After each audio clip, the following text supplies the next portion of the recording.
E aí, pessoal, tudo bem com vocês? Professor Paulo, eu vim aqui no Curso Conceito para fazer a correção da prova de Química com vocês, beleza?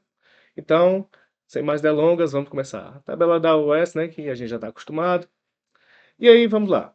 Questão de número 47 fala o seguinte. Com relação ao elemento químico, pode-se afirmar corretamente que, item A, o número de nêutrons é o que caracteriza? Ô, galera, vamos lá, né? Bora começar essa resolução. O número de nêutrons não vai caracterizar aqui o meu elemento químico. Por quê? O que é que vai caracterizar ele? O número de prótons. Lembra disso? Beleza, né? Então, a alternativa A já não poderia ser para a gente, beleza? Vamos continuar então. Item B. Um conjunto de átomos que tem o mesmo número de prótons e de nêutrons. Opa, até prótons estava legal, mas aí apareceu nêutrons, não está correto, beleza? Porque lembra, a gente tem o caso dos isótopos. Não é isso que vai ter, vão ser os mesmos elementos químicos, porém com o número de prótons, o mesmo número de prótons, porém número de nêutrons trocado, beleza? Então, letra B também não poderia ser. Agora, gabarito letra C. Podem existir átomos diferentes com diferentes números de nêutrons para um mesmo elemento químico? Sim, pode, galera. Gabarito letra C de casa. Tranquilo? E D fala que é caracterizado pelo número de elétrons, do mesma forma que a primeira, mesmo jeito do item A, beleza? Não vai ser caracterizado pelo número de nêutrons, certo? Pelo número de prótons. Belezinha? Então, questão de número 47, gabarito letra C. Lembrando que essa aqui é a prova do gabarito A, beleza? Seguindo.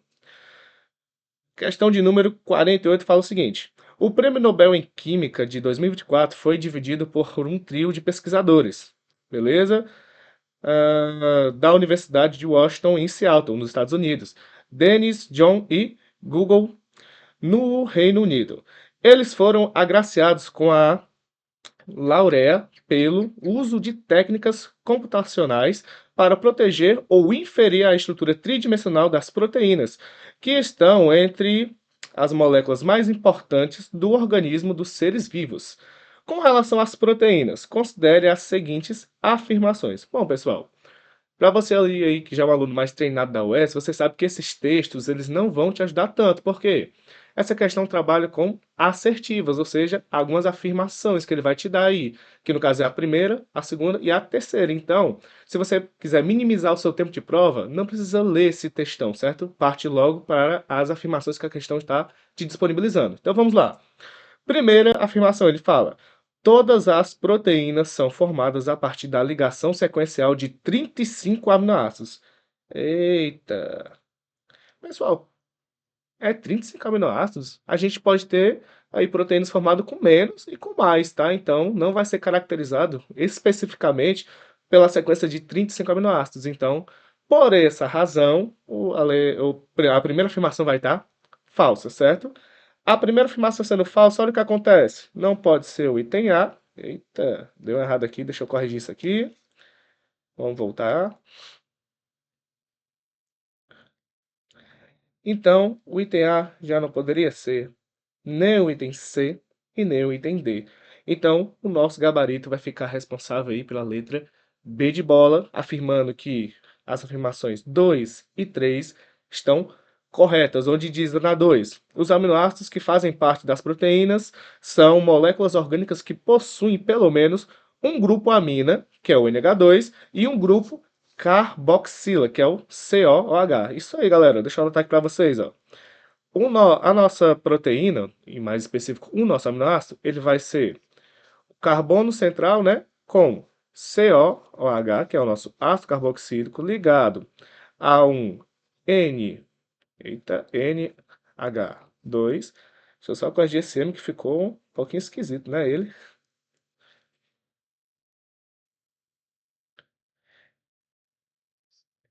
certo? Eita, ficou, foi essa correçãozinha aqui, pessoal, perdão, viu? Vamos lá, NH2. Beleza? E aqui a gente vai ter um grupo R. Esse grupo R ele pode ser substituído posteriormente por um CH3, CH2, CH3. E vai depender do tipo de aminoácido que eu estou trabalhando, beleza? Então, está correto a 2. Agora, 3. São macronutrientes orgânicos, macromoléculas orgânicas mais abundantes das células, fundamentais para a estruturação e função celular. São formadas por aminoácidos ligados entre si e unidos através de ligações peptídicas. Perfeito, pessoal. Beleza? Lembra disso. Quando nós queremos unir esses aminoácidos, nós vamos fazer uma ligação peptídica. Ou seja, vamos pegar dois aminoácidos, um deles vai perder água e aí a gente vai ligar essas duas moléculas, beleza? Então, gabarito da questão de número 48, letra B. Vamos seguir. Questão de número 49. Essa questão aqui pregou uma peça em muito aluno, né? Mas vamos lá entender isso aqui. Conhecer a composição química da atmosfera é muito importante para entender uma série de fenômenos físicos, químicos e biológicos, tais como efeito estufa, poluição atmosférica, chuvas ácidas e mudanças climáticas. Considerando a composição química da atmosfera, assinale a opção que apresenta corretamente os quatro principais constituintes do ar seco na troposfera, a camada mais baixa da atmosfera terrestre. Isso aí ia ser um ponto que quem lesse essa questão com mais calma, isso aqui ia ser o diferencial, certo? Vamos continuar. Camada mais baixa da atmosfera terrestre, região em que vivemos e onde ocorrem os fenômenos meteorológicos, com suas respectivas concentrações em porcentagem de volume. Beleza, pessoal. Bom, para você que já estudou mais sobre esse conteúdo de química ambiental, chuvas ácidas, a gente estuda sempre a composição do ar, beleza? Quem é o elemento que você tinha que lembrar de cabeça aí já? Você tinha que lembrar do N2, beleza? O N2 não é nada mais, nada menos que o nitrogênio formado pela ligação tripla. Esse cara aqui, ele vai ser o mais abundante da natureza, beleza? Então, só por esse quesito nós poderíamos descartar o item A, que fala que ele é 20,9, e o item B, que é 20,9, o item D, que é 20,9. Beleza? Então, só quem nos resta aí vai ser os itens B e os itens C. Vamos analisar agora. A quantidade de nitrogênio em ambos é 78,1, a mesma. Então, continua. Oxigênio, 20,9, é a mesma. E aqui é onde muito aluno errou, né? Oxigênio, ozônio e argônio. Ozônio vai ser o O3, beleza? Vai estar presente lá na camada de ozônio. E o argônio ele vai ser um gás nobre, beleza? Então, o que acontece? No texto, ele vai especificar na troposfera, beleza? Quando a gente tem as aulas de ciências, a gente estuda sobre camadas da Terra e na atmosfera a gente sabe que também existe uma separação de camadas, beleza? Essa camada que o ozônio está presente é chamada de estratosfera, beleza? Sendo na estratosfera, não vai ser na troposfera, que vai ser a camada que o texto nos solicita. Por esse quesito, ozônio não estaria correto, beleza? E se você marcasse esse item, você estaria dizendo que você tem mais quantidade de ozônio do que propriamente de dióxido de carbono, beleza? A gente sabe que isso daí não é verdade, beleza? Então, gabarito letra C, tranquilo? De boa? Espero que você tenha saído bem nessa prova, né? Vamos seguindo. Questão agora de número 50. Essa questão aqui levantou bastante dúvidas aí no pessoal. Por quê? Por conta do gabarito dele que tá um pouco polêmico, né? Vamos esperar aí sair o nosso gabarito oficial, né? Para saber se a UES vai corrigir o gabarito ou até mesmo anular. Mas eu acredito que só vão corrigir o gabarito, beleza? Vamos lá. A formação de álcoois e fenóis ocorre quando o átomo de hidrogênio é substituído pelo grupo OH. Com relação a essas duas funções orgânicas, considere as seguintes definições. O álcool é um composto orgânico que apresenta uma ou mais hidroxilas ligadas a um átomo de carbono insaturado. Eita, vamos lá, né? Nossa, galerinha. Por quê, professor? Porque não vai ser um carbono insaturado. Essas hidroxilas serão ligadas a carbonos saturados, beleza? Em outras palavras, carbonos que fazem ligações sigmas, ligações simples, beleza? 2. Fenol é um hidrocarboneto inflamável com fórmula molecular C6H5OH caracterizado por um grupo hidroxila ligado a um átomo de carbono que faz parte de um anel aromático. Ai, ai, né? Se você prestasse atenção no início da frase, você já teria parado de ler, né? Por quê? Porque, olha aqui, fenol é um hidrocarboneto? Não, não, não, não, não, pessoal. Como vocês sabem, né? Eita, vamos lá.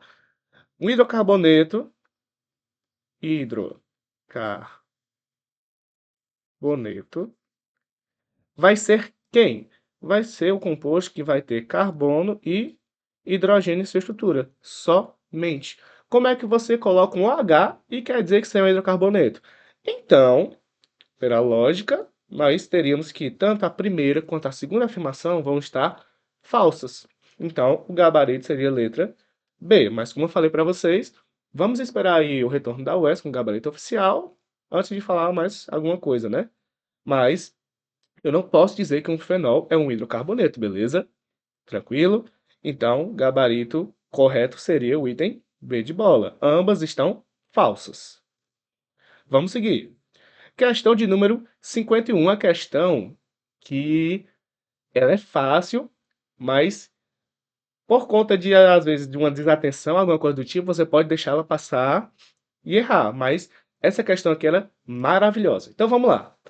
O aparelho usado no laboratório de química que, em um processo de destilação, tem a finalidade de resfriar o componente evaporado é denominado. Vamos lá, né? Kitasato. Galerinha, Kitasato vai ser usado quando quiser fazer uma filtração a vácuo. Beleza? O que não é o caso, lembra? Kitasato ele vai ter essa estrutura e bem aqui vocês vão ter uma saliência. Essa saliência a gente vai conectar aí uma mangueira e ligar uma bomba de vácuo, beleza? Mas ele não é usado para fazer o processo de destilação. Vamos seguir. Proveta. Também não vai ser proveta. Por quê? A proveta eu vou usar para aferir volumes, tudo bem? De boa? Lembrando que tem a exatidão média, ou seja, não é o melhor, mas funciona, beleza? Então, não seria o que a minha questão está pedindo. Agora, condensador seria? Sim, seria condensador, beleza? Gabarito, letra C. Professor, não lembra aí que é o condensador. Lembra disso aqui, ó? Vou pegar aqui um balão de fundo redondo, vou colocar ele em cima de alguma base. E aí, vou aquecer.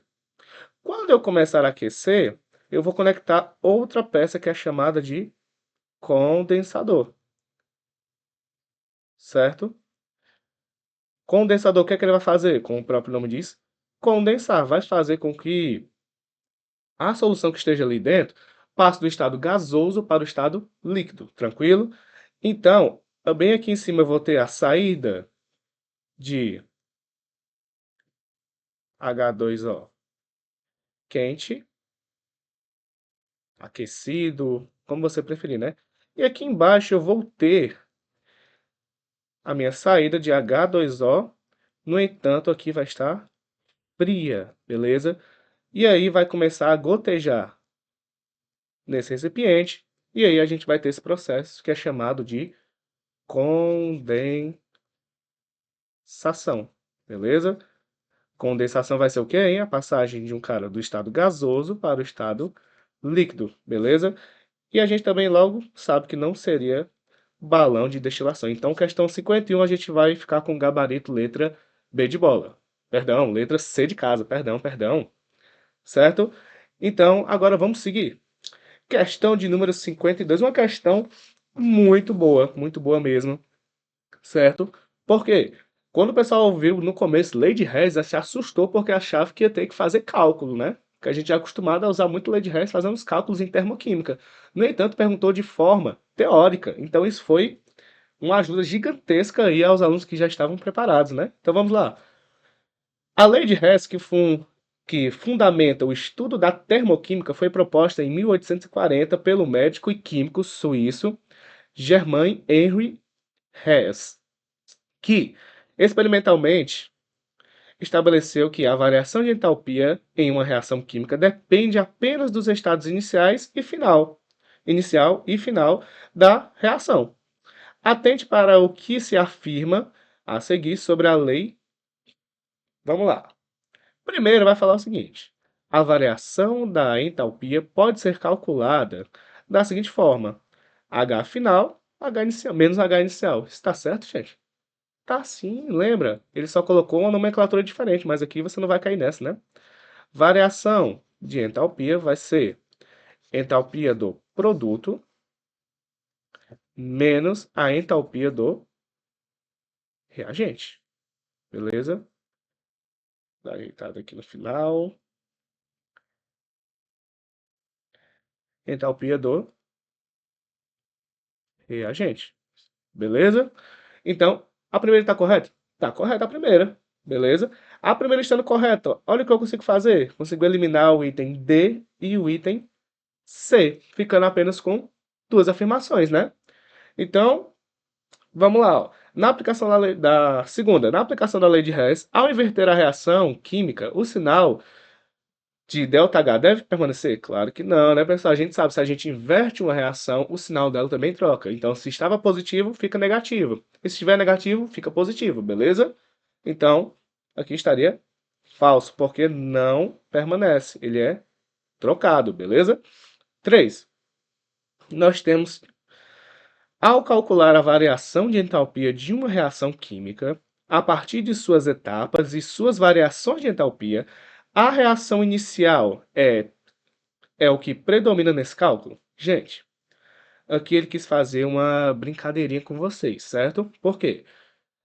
O que ele está falando aqui vai se encaixar melhor no conteúdo de cinética química, não termoquímica, beleza? Então ele veio com essa para tentar confundir vocês, mas sei que vocês não caíram nessa, né? Porque esse conteúdo é de cinética. O que é que a gente está vendo aqui? Termoquímica. Termoquímica. Beleza? Então, não faz sentido você marcar esse gabarito. Logicamente, nós vamos ficar com o gabarito letra B, né? 1 e 4. Mas vamos conferir a 4 para desencargo de consciência, não é isso? De forma geral, o cálculo do ΔH de uma reação independe do número de etapas e do tipo de reação química? Exato, independe, beleza?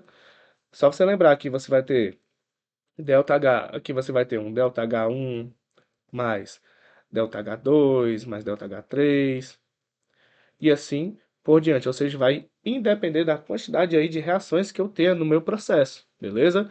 Então, questão de número 52, gabarito letra B. Tava bem legalzinha essa questão.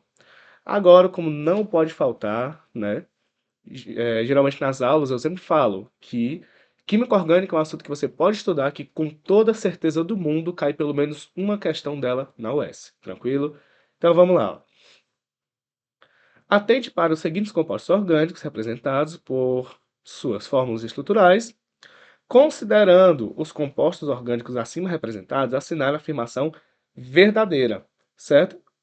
De boa, vamos lá. Item A. O composto 3 é denominado ácido propanóico e pertence à função ácido carboxílico. Vamos dar uma olhada.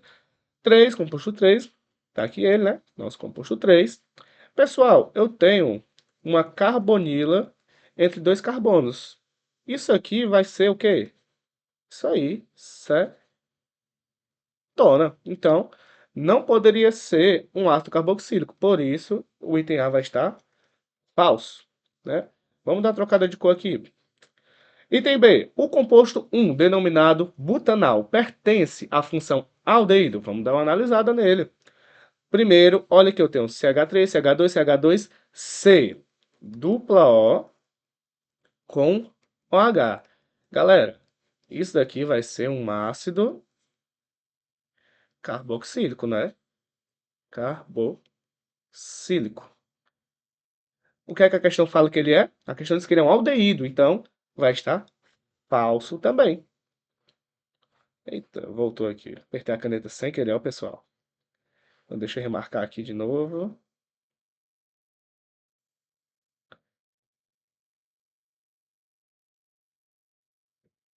Eu tive um pequeno errozinho aqui com a caneta, tá, pessoal? Mas deu certo já. Então, vamos voltar aqui. Pronto.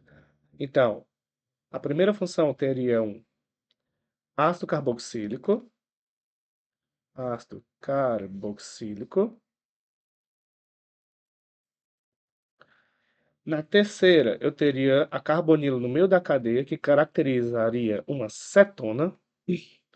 Então, não poderia ser nem o item A e nem mesmo o item B. Vamos ver o C, então, agora. O composto 2, denominado propanona, pertence à função cetona. Vamos ver. Composto 2, nós temos C dupla O, mas nós também temos aqui esse hidrogênio. C dupla O com hidrogênio no final de cadeia vai caracterizar aí uma... Eita, perdão, pessoal. Acho que foi a caneta laser aqui. Probleminhas técnicos, mas nada demais. Voltando, falso, falso. Continuar. Então, o C, nós temos a função cetona para o 2. Não, não é cetona. Isso aqui vai ser um aldeído, né? Então, não poderia ser o item C. Então, o nosso gabarito, por eliminação, seria o item D. Mas, para confirmar, vamos ler. O composto 4, denominado acetato de etila, pertence à função éster. Quem é a função éster?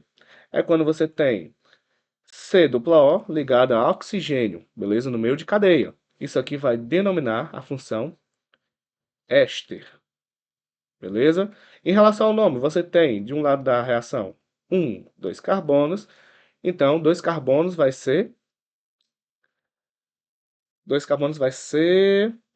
et, né? Mas aí a gente vai pelo nome usual dele, que é acetato de etilo, beleza? Está totalmente correto. Gabarito aí vai ficar responsável pela letra D, tranquilo? Então, uma questão maravilhosa aí de química orgânica, sempre vai cair uma dessas na UES, tá? A UES adora esse tipo de questão.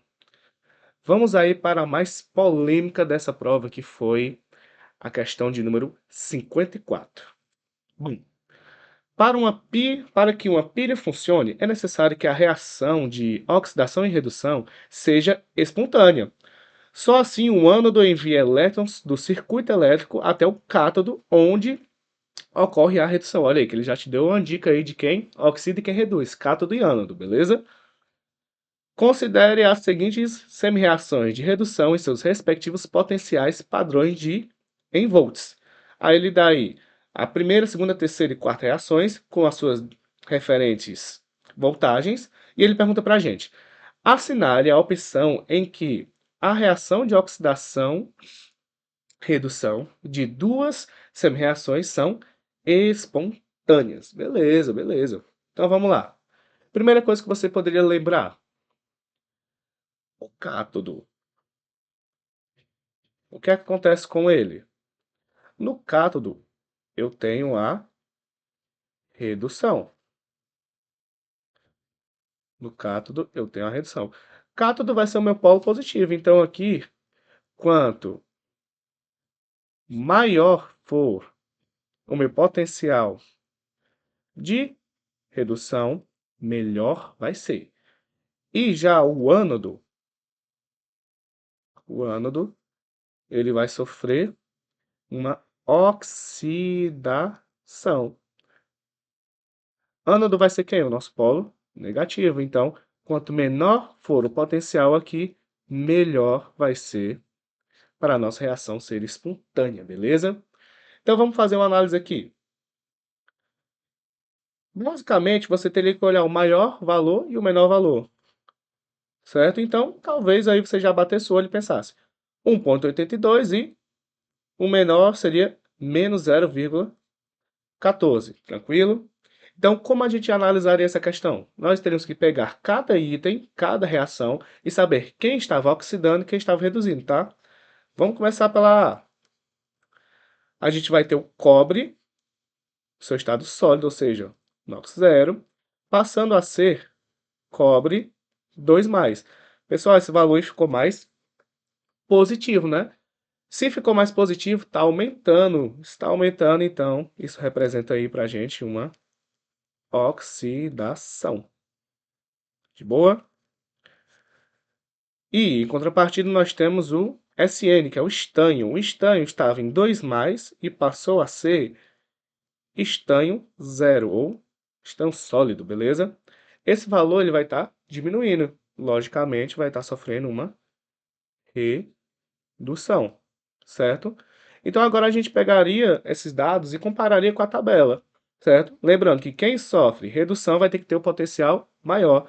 Então, o estanho, se a gente for olhar aqui na tabela, ele tem menos 0,14. Ou seja, esse valor está muito baixo. Ele tinha que ser muito maior. Então, a primeira a gente já poderia marcar como falsa. Segunda, ou melhor, item B, né? A gente vai ter aqui o cobalto. O cobalto sendo 2 e passando para cobalto 3 O número está aumentando. Se o número está aumentando, se trata de uma... Isso aí, oxidação. Oxidação. E o Na, o sódio, ele estava Na+, e se tornou... Eita, meu Deus. Calma aí. Apagou tudo de novo. Eu tenho que parar de apertar esse botão, pessoal. Deixa eu fazer aqui a última. Então, nós temos cobalto, 2 se tornando cobalto 3 Bom, lembrando que estamos vendo o item B, beleza? Então, aqui nós já determinamos que era uma oxidação. Então, vamos botar só ox para economizar tempo, né? E aí, o segundo vai ser o Na+. O Na+, ele se torna quem? NaS, beleza? Dá uma bugada aqui agora. Mas vai dar tudo certo. Que é o NaS. Beleza? Tranquilo? Esse valor ele aumentou ou diminuiu? Diminuiu. Se ele diminuiu, então sofreu uma redução. Isso aí. Redução. Beleza? Boa. Vamos lá. Quem sofre redução vai ter que ter um potencial maior, né? Vamos ver o do sódio. O sódio na tabela ele é menos 2,71, ou seja, um potencial muito baixo para quem sofre uma redução, certo? Então, já poderíamos também eliminar o item B. E agora, vamos analisar o C. Eu estou sentindo tô com um bom pressentimento para o C. Vamos lá, cobalto 3+, se tornando cobalto 2+, beleza? Esse valor está o quê? Aumentando ou diminuindo? Isso aí está diminuindo, então se trata de uma redução, beleza? E o estanho, ele é SN0, né? Que está no seu estado sólido. E passou a ser quem? SN2+. Esse valor está aumentando, né? Se ele aumenta, obviamente que ele vai oxidar ou sofrer uma oxidação. Lembrando que quem sofre redução vai ter que ter um maior potencial. Vamos ver o do cobalto. Olha, cobalto vai ter um potencial aqui de 1,82. Olha, muito alto, muito bom. E o estanho? O estanho vai ser menos 0,14, ou seja, essa reação seria espontânea por conta que seus potenciais estão corretos, onde a redução está com maior potencial no cobalto e com menor potencial no estanho. Então, o nosso gabarito fica a cargo aí do item C. Beleza? Então, para não confundir aí, gabarito, letra C. Tranquilo? Uma questão de análise muito tranquilo, né, sobre eletroquímica. Sem dúvida, uma das questões mais complicadas da prova, mas nada de impossível que vocês não conseguissem resolver, não é isso? Então, pessoal, com isso é só. Eu encerro minha participação. Espero ter ajudado vocês, certo? Então, até a próxima.